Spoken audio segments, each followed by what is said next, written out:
ኢብራሂም ረዲየላሁ ዐንሁ የሞቱበት ዕለት ላይ አንድ ለየት ያለ ክስተትን ሀገሩ አስተናገደች። ያ ክስተት ምን ነበረ? የፀሐይ ግርዶሽ፣ ቀኑ ጨለማ ሆነባቸው። ጀግና ለሚባል ነቢይ በጣም ብዙ ነገር ሲወራላቸው ለነበሩ ነቢይ አለይሂ ሰላቱ ወሰላም ስጦታ ስለሆነ መጨመር ነበረባቸው። የተለያዩ ጌጣጌጦችን፣ አልባሳቶችን፣ ጨርቃ ጨርቆችን አንድ ላይ ሰበሰቡና ለመላክ ይዘጋጃሉ። በባርነት ኦሬዲ እድሜ ልካቸውን ይኖሩ ቤተሰባቸውን በባርነት የመጣ ቤተሰብ ይዘው ነው ያደጉት። ለነሱ ሜቢ ይሄን ያህል የመጎሳቀል የችግር ምናምን ጉዞ አዲስ ላይ ሆንባቸው ይችላል።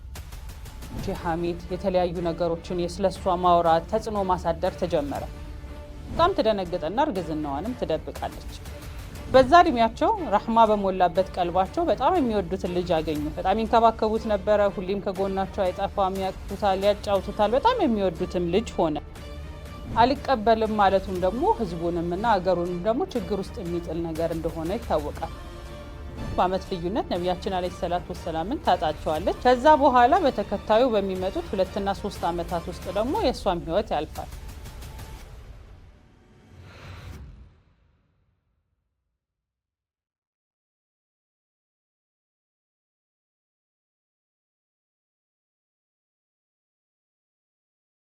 ከነበሩት ሚስቶች ውስጥ ኸዲጃ ረዲየላሁ ዐንሃ ብቻ ናት ልጆችን የሰጠቻቸው። ከዛ አሁን ደግሞ ማን መጣ? ማርያ ረዲየላሁ ዐንሃ።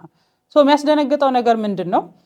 በዛን ሰዓት ኦሬዲ ብዙ የሐሜት ታሪኮች፣ ብዙ የቅናት ስሜቶች ኦሬዲ እየተስተናገዱ ነበረ። ስለዚህ ይሄኛው ደግሞ ሲጨመሩበት አስቡት፣ በጣም የሰውን ሁኔታ የሚቀይር ነገር ነው። በጣም ትደነግጠና እርግዝናዋንም ትደብቃለች። ምክንያቱም የሰውን አነጋገርና የነበረውን ሁኔታ ስለምታውቅ የዛን ፍራቻ ማለት ነው። ቅናቱን ፈርታ ትደብቃለች። ታዲያ ነቢያችን አለይሂ ሰላቱ ወሰላም መስጊድ ላይ በተቀመጡበት ከሰሃቦች ጋር ቁጭ ብሎ ባሉበት ጅብሪል ረዲየላሁ ዐንሁ ወደ እሳቸው ይመጣል። ወደ እሳቸው ከመጣም በኋላ ደግሞ አሰላሙ አለይከ ያ አበ ኢብራሂም የሚለውን ቃል ያሰማቸዋል። ያ አበ ኢብራሂም ማለት የኢብራሂም አባት ማለት ነው። ስለዚህ በዚሁ ላይ አንድ ነገር እንመለከታለን። የመጀመሪያው ልጃቸው መሆኑን እያበሰሩላቸው ነው። ምክንያቱም ከዚህ በፊት ሲወራ የነበረው ከሌላ ሰው ጋር ትሆናለች ምናምን የሚለውን ወሬ ሙሉ በሙሉ የሚያጠፋና የምር ንጹህ ሆና የነቢያችን አለይሂ ሰላቱ ወሰላምን ልጅ ማርገዟን የሚገልጽ ነገር ነው። ሁለተኛ ደግሞ ደብቀው የነበረውን እርግዝና ለማብሰር ነው። ብድግ ብለው ነቢያችን አለይሂ ሰላቱ ወሰላም ወደ ቤቷ ይሄዱና ይህንን ዜና ይቀበላሉ። እናስበው፣ አንድ ነገር እንድናስተውል እፈልጋለሁ። ነቢያችን አለይሂ ሰላቱ ወሰላም እስልምናን ለማብሰር አገሮቹ ላይ ለማስፋፋት ብዙ መከራዎችን ያዩበት እድሜ አልፏል። ያ ሁሉ ከወህይ ጋር ተያይዞ ከሂጅራ ጋር ተያይዞ የነበሩት ነገሮች ሁሉ አልቀዋል። ኦልሞስት ማርያ ወደ መዲና ስትመጣ 8ኛው ዓመተ ሂጅራ አካባቢ ነበረ። ኦልሬዲ ብዙ ችግሮች ያለፉበት ጊዜ ነው። ይሄ አሁን ተረጋግተው እስልምናን እያስፋፉ የዳዕዋ ጊዜ ነው፣ የደስታ ጊዜ ነው። የተለያዩ ጦርነቶች ምናምን ይኖራሉ። ነገር ግን የተረጋጉበት የሚባል ችግር የሚያዩበት እድሜ አልነበረም የዛን ጊዜ። እንዲሁም ደግሞ በእድሜ ጠና የሚባሉበት ጊዜ ላይ ነበሩ ነቢያችን አለይሂ ሰላቱ ወሰላም። ኦልሞስት ከ60 ወደ 61 ዓመት ላይ በልጅ መረዘቅ ማለት በጣም ልዩ ነገር ነበረ በዛን ጊዜ ማለት ነው። የኢብራሂም አባት መባላቸው ወይም ደግሞ አበ ኢብራሂም ማለት የልጃቸውንም ስም በዛው ይገልጽልናል። ከዚህ በፊት የነበሩ ልጆቻቸውንም ከዚህ በፊት በነበሩት በአባቶቻቸው ስም እንደጠሯቸው ስለምናውቅ ኢብራሂም የሚለውን መጠሪያ ብዙም ለኛ አይገርመንም። ኢብራሂም ረዲየላሁ ዐንሁም ተወለዱ። ልክ እንደ ሌሎቹ የነቢያችን አለይሂ ሰላቱ ወሰላም ልጆች ሰልማ ረዲየላሁ ዐንሃ ነበረ ማርያንም ያዋለደቻት። ከተወለዱ በኋላ ኢብራሂም ረዲየላሁ ዐንሁ ልክ በዛን ጊዜ ሲደረግ እንደነበረው አሳዳጊ የሚሆኑ ሞግዚቶች ወይም ደግሞ ኃላፊነት የሚወስዱ ቤተሰቦች ይመረጣሉ። እናስበው፣ የነቢያችን አለይሂ ሰላቱ ወሰላም ልጅ ሆነው ማንም የማይፈልጋቸው የለም ብሎ መገመት ከባድ ነው። ሁሉም እየተረባረቡ ነበረ የእሳቸውን ኃላፊነት ለመውሰድ። ታዲያ የተመረጡት ግን ከነዛ ሰዎች መካከል ሰይፍ እና አቡ ሰይፍ ነበሩ የተመረጡት። በኃላፊነት ወስደው ልጁን እንዲያሳድጉ ማርያ አልከጥቢ የነበረችበት ታሪክ ሁሉ ከዛ ባሪያነት ተነስታ ወደ ኢብራሂም የሚለው መጠሪያ ባንድ ያደገች ማለት ነው። እዛ የነበረውን ታሪክ አስታውሰ ነው በመጣች ኦልሞስት በ1 እና በ2 ዓመት ልዩነት ነው ይሄ ሁሉ ነገር የተፈጠረው። እዚህ ላይ ምን ላነሳላችሁ ፈልጋለሁ? ስለ ማርያ አልቅብጢ የማይወራባቸው ነገሮች ውስጥ አንዱ ይሄኛው ነው። ብዙ ጊዜ ታሪክ ላይ አይተን ከሆነ ነቢያችን አለይሂ ሰላቱ ወሰላም ከመጀመሪያው ጀምሮ አብረው የነበሩ ሰዎችን ብዙ እናውቃቸዋለን። ነገር ግን እንዳልኳችሁ በ8ኛው ወይም ደግሞ ወደ 9ኛው ዓመተ ሂጅራ አካባቢ ስለነበረ የመጣችው የቆየችበት ጊዜ በጣም አጭር ነው። ከዛም በኋላ ደግሞ የሞተችበትም ጊዜ ደግሞ እዛ የቆየችው መዲና ኦልሞስት ወደ 6 ዓመት የሚቆጠሩ ዓመታቶችን ብቻ ስለሆነ ነው ብዙ ታሪኮችን ስለሷ የማንሰማው። ነገር ግን ስቲልም አሁን የሚወሩት ታሪኮች ትልቅነቷን ታሪክ ላይ ያላትን ሚና በደንብ ያሳየናል። ስለ ኢብራሂም ረዲየላሁ ዐንሁ ውልደትና ስለነበራቸው አስተዳደግ ከነቢያችን አለይሂ ሰላቱ ወሰላም ጋር የነበራቸውን ፍቅርና የነበራቸውን አታችመንት እናውራ። ስለ ሐሰንና ሁሴን ረዲየላሁ ዐንሁማ ከዚህ በፊት አውርቼ ነበረ። እንደምታስታውሱት ነቢያችን አለይሂ ሰላቱ ወሰላም የነበራቸው ፍቅርና ጉጉት፣ ስስት በጣም የተለየ ነበረ። አስቡት ደግሞ ለልጃቸው ለኢብራሂም ረዲየላሁ ዐንሁ ሲሆን ማለት ነው። በዛ እድሜያቸው ረህማ በሞላበት ቀልባቸው በጣም የሚወዱትን ልጅ አገኙ። በጣም ይንከባከቡት ነበረ። ሁሌም ከጎናቸው አይጠፋም፣ ያቅፉታል፣ ያጫውቱታል። በጣም የሚወዱትም ልጅ ሆነ። ለሳቸው ብቻ ሳይሆን ለሰሃባዎችም ለየት ያለ ትኩረት የሚያገኝ ልጅ ነበረ። በዛን ጊዜ ሁሉም ቢሆን አስቡት፣ በዛ እድሜያቸው ነቢያችን አለይሂ ሰላቱ ወሰላም ሰው ለሳቸው ያለው ፍቅር አለ። ከዛም ብሶ ደግሞ ልጃቸውን አስቡት በምን ያክል ደረጃ ሊወዱትና ሊቀርቡት እንደሚችሉ። ከዚህ ጊዜ በኋላ የተፈጠረው ነገር ምንድነው?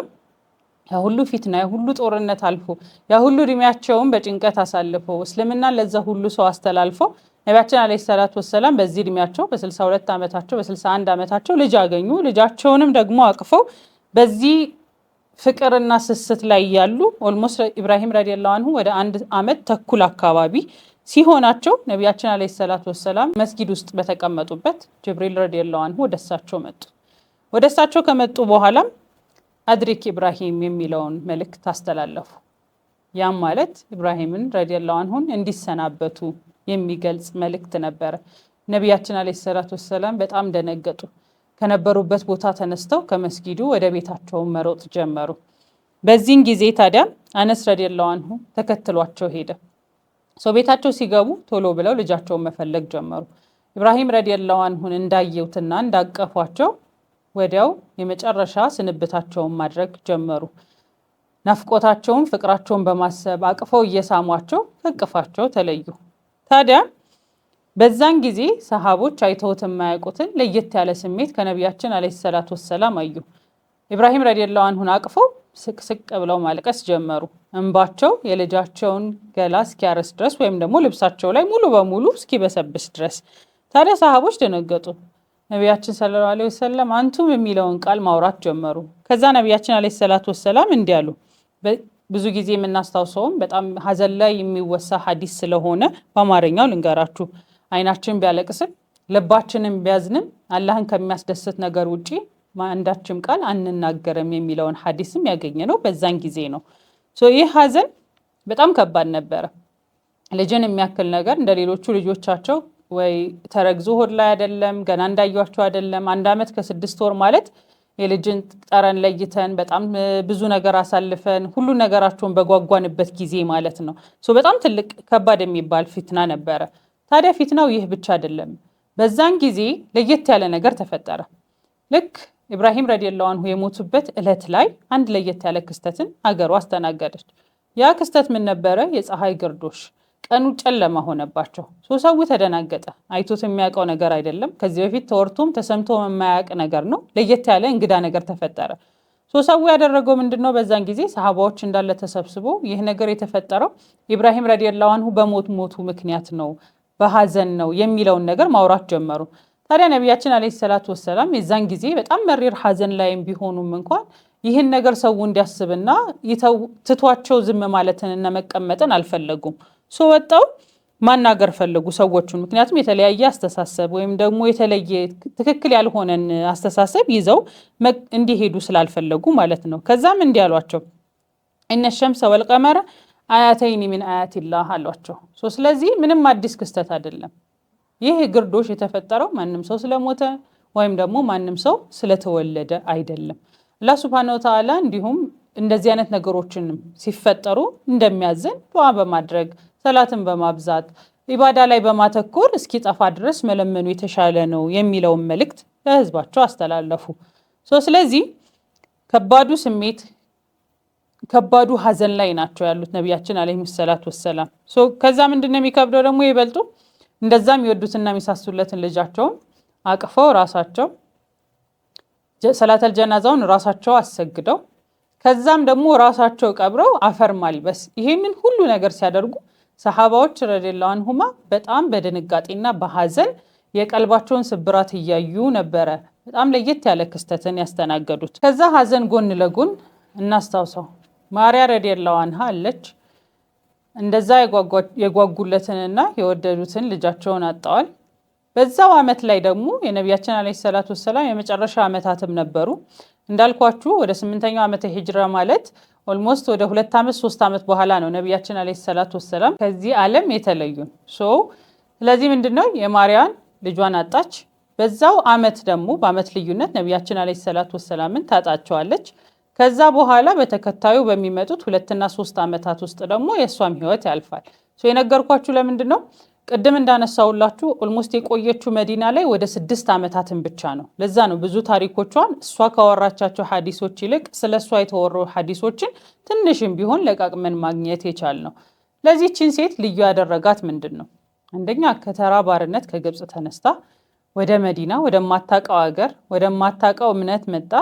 እስልምናን ከተቀበለች በኋላ በሁለተኛ ደረጃ የነቢያችን አለይሂ ሰላቱ ወሰላም ሚስት በመሆኗ ከዛም ደግሞ ከሌሎቹ ሚስቶቹ በተለየ ከእናታችን ከዲጃ ረዲየላሁ ዐንሃ ቀጥሎ ብቸኛውን ወንድ ልጃቸውን በእርግጥ ብቸኛው ስል በእድሜ ከፍ ብሎ በህይወት ከነበሩት ውስጥ ለየት ስለሚል ነው። የኢብራሂም ረዲየላሁ ዐንሁ 1 ዓመት ከ6 ወር አካባቢ ኦልሞስት ወደ 18 ወራቶችን ስለቆዩ ነው።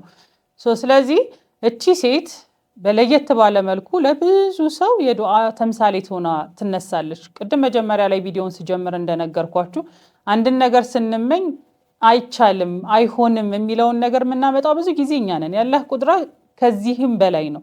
ቀላል ብለን የምናስባቸው ነገሮች ላይሆኑ ይችላሉ። በጣም ከባድ ወይም ደግሞ አይሳካም ብለን የምናስበው ነገር ደግሞ ተሳክቶ ልናየውም እንችላለን። ይህ ታሪክ ብዙ ነገሮችን እንድናስብ ያደርገናል ብዬ አስባለሁ። እንደ አባባል ሆኖ ሀገራችን ላይ የሚባል አንድ አባባል አለ፣ ከአሜን ይቀራል የሚል አባባል። አባባሉ ለዚህ ይሄድ አላቅም። ነገር ግን ብዙ ጊዜ ዱዓ ሲደረግልን ሰው ሲመርቀን እንኳን አሚን ማለት አንፈልግም። ይሄማ አይሆንም ይሄማ አይሳካም የሚሉ ነገሮችን ብዙ ጊዜ እናነሳለን እና ከዛ ጋም ትዝ ብሎኝ አንድ ላይ ለእናንተ ማምጣት ስለፈለግኩኝ ነው። የማርያ ረዲየላሁ ዐንሃ ታሪክ ይህንን ይመስላል። ከየት ተነስታ የት እንደደረሰች አየን። በቆየችባቸው ትንሽ በሚባሉ 6 ዓመታቶች ውስጥ መዲና ውስጥ ለየት ያለ ስምን ትታ ያረፈች ሴት ነች። ጥያቄዎች ካሏችሁ እንዲሁም ደግሞ ቀጣይ ክፍሎቻችን ላይ ስለምን እንወያይ ሀሳብ ካላችሁ ስለዚህ ብናነሳ አስተማሪ ነው የምትሏቸውን ሀሳቦች ኮሜንት ላይ እያነሳችሁ ኢንሻአላህ አስተማሪ የሆኑ ቪዲዮዎችን ለእናንተ በማምጣት እቀጥላለሁኝ። በቀጣይ ክፍሎች ላይ እንገናኛለን። አሁንም ሰብስክራይብ ካላደረጋችሁ ሰብስክራይብ በማድረግ ቤተሰብ ይሁኑ። እንዲሁም ደግሞ ይህ ቪዲዮ ይጠቅማቸዋል ለምትሏቸው ሰዎችም ደግሞ ሼር አድርጉላቸው። የዛሬው ክፍላችን ይህንን ይመስል ነበረ። ወሰላሙ አለይኩም ወራህመቱላሂ ወበረካቱሁ።